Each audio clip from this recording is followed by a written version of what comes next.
Ito guys yung kalimut ko na nagundi kung tawagin sa panahon ngayon na naglamig. Ito yung maganda sa mga bata ilaga para sa mga sinisipon, ubo. Ito yung herbal na lagundi. So, tanim ako dito kasi dito sa herbal na gamot. Ilaga mo lang ng maigi at pwede na ito.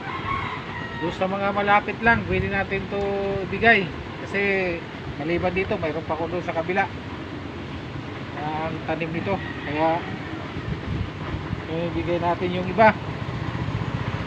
Kaya doon sa mga malalapit lang maramdam lang kayo at bibigyan ko kayo nitong lagundi, baka gusto nyo magtanim.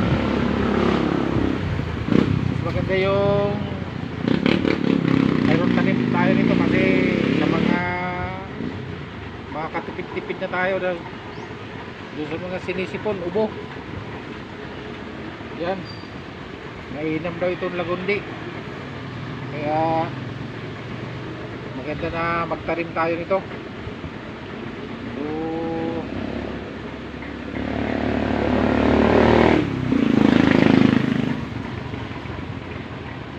ganda itong lagundi nito, kaya guys, thank you for watching. God bless and good afternoon.